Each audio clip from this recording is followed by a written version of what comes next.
Pak Anies sebagai mantan gubernur, mantan menteri juga paham bahwa ada aturan yang harus ditegakkan oleh para ASN ini.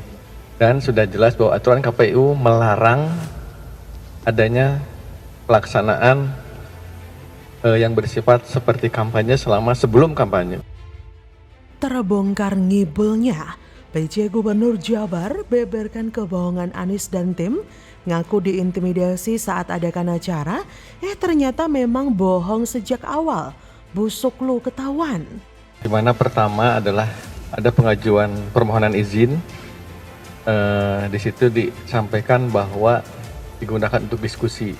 Nah, menjelang 1 hari menjelang acara, jadi hari Sabtu malam, di mana mereka melihat ada baliho-baliho dengan tulisan Capres-Cawapres.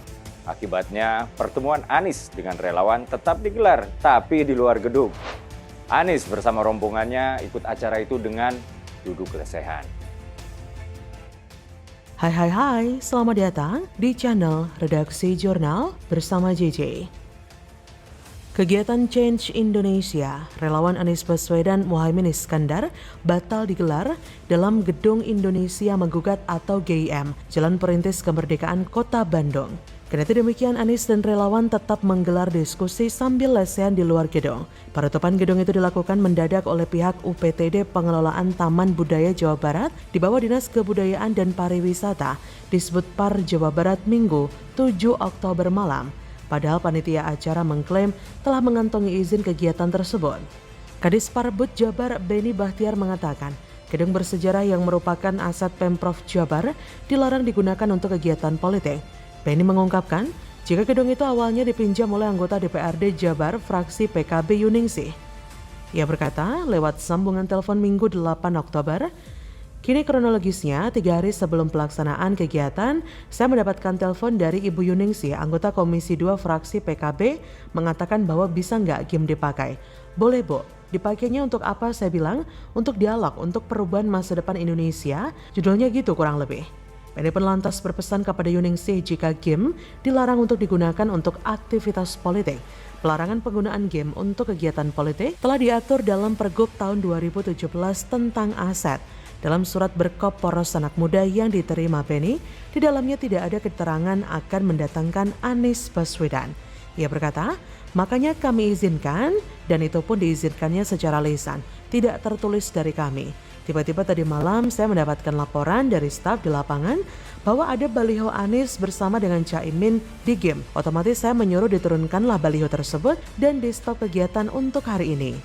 Beni pun lantas kembali menghubungi Yuningsih terkait rencana kedatangan Anies ke GIM untuk berjumpa dengan para relawannya. Beni berkata, karena sudah melanggar kesepakatan di awal, makanya saya segera telepon Bu Yuningsih. Saya kirimkan foto dan sebagainya. Bu, kenapa ini jadi kegiatan politik? Bukan kegiatan yang Ibu sampaikan. Ada Pak Beni, saya jadi malu nih sama Pak Beni. Katanya begitu. Laporan ke saya nggak gini, atas kewenangan Pak Beni kami ikut saja. Kata dia begitu. Jelas Beni. Tuh, apa gua bilang, pasti ada sesuatu hal yang dilakukan Anies dan kelompoknya sehingga pihak Pemprov Jabar tidak mengizinkan gedung tersebut dipakai. Karena jelas ngibul, panitia acara tidak menyebutkan di awal jika Anies hadir dalam acara bersangkutan. Padahal aturannya jelas menyebut gedung tidak boleh dipakai untuk kegiatan politik. Emangnya Anies mau ngapain di situ kalau nggak berpolitik? Aduh, mau ngeles kayak apa lagi sih ente? Dan jelaskan, kemudian sok playing victim, dikit-dikit bilang ini digerakkan oleh orang yang benci Anies, dikit-dikit merasa dizolimi. Di Aceh dulu, Nasdem juga melakukan hal yang serupa, melebih-lebihkan isu telur busuk yang dilempar orang tidak dikenal. Ternyata setelah dikatakan oleh seorang polisi, barulah ketahuan kalau telur busuk itu jaraknya 30 meter dari lokasi acara. Beginikah drama yang akan disajikan kepada rakyat? Ada hal yang berseberangan dengan Anies, langsunglah play victim. Merasa paling sial sedunia. Seperti halnya Anies naik pesawat jet pribadi, Nasdem ngambek karena Anies dibully. Sampai-sampai bergurau lebih baik naik unta saja. Anies cuma ditolak begitu saja kok langsung berspekulasi yang tidak-tidak. Ada yang bilang itu adalah ulah penguasa. Tapi pertanyaannya itu ulah siapa? Penguasa yang mana? Jangan lupakan sebuah kemungkinan. Kelompok mana sih yang paling pintar bikin isu? Teriak-teriak dizolimi lalu bikin narasi yang sesuai dengan kepentingannya.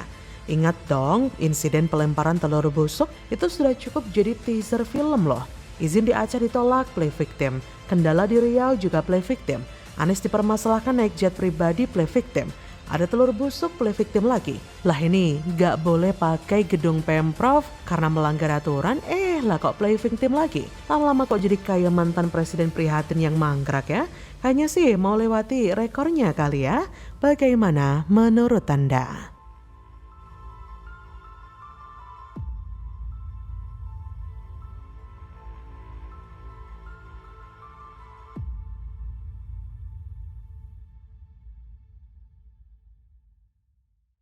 Memberikan ruang untuk kebebasan berkonstitusi, kebebasan untuk berbicara.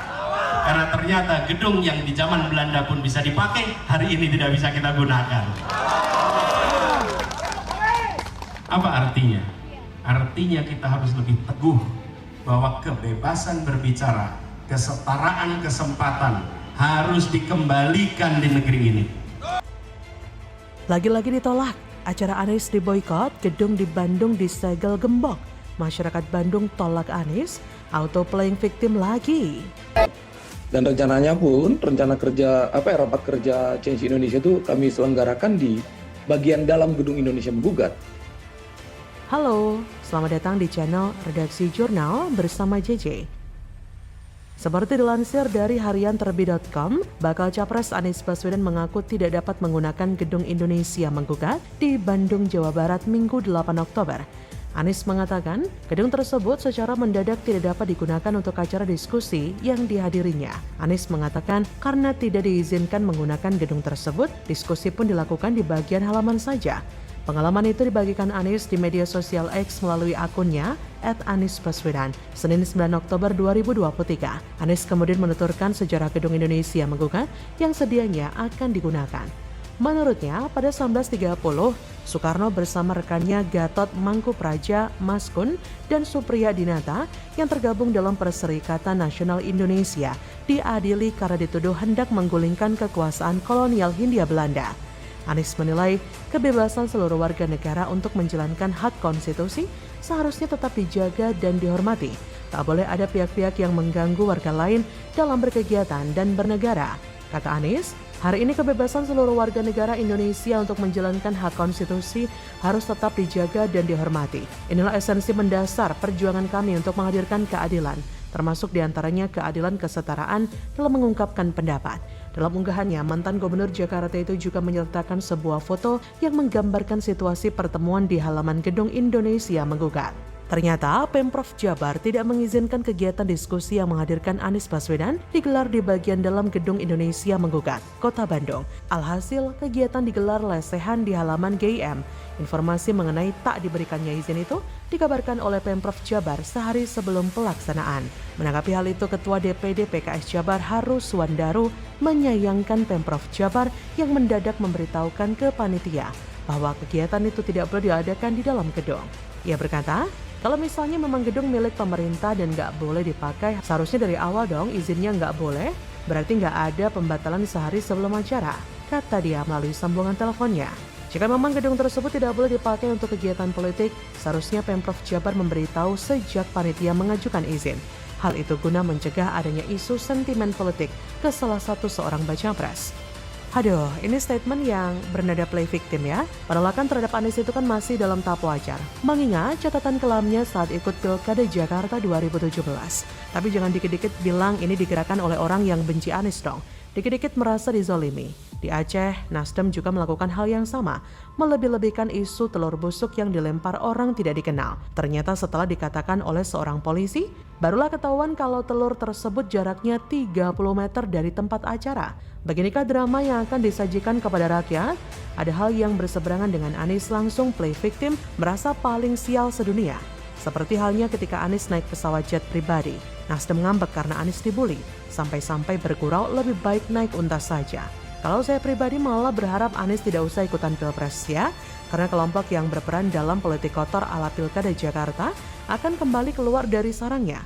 Apakah itu dianggap benci Anies? Kalau ada yang protes tentu wajar dong. Banyak yang takut dengan isu politik identitas yang sudah memecah belah rakyat. Para penunggang politik identitas masih berkeliaran dan akan kembali menunjukkan taringnya di Pilpres 2024. Tunggangannya kemungkinan besar ya Anies ya, nggak mungkin capres lain. Anies antitesis Jokowi, penunggang politik identitas adalah antitesis Jokowi. Musuh dari musuhku adalah temanku. Sering dengar kutipan itu bukan?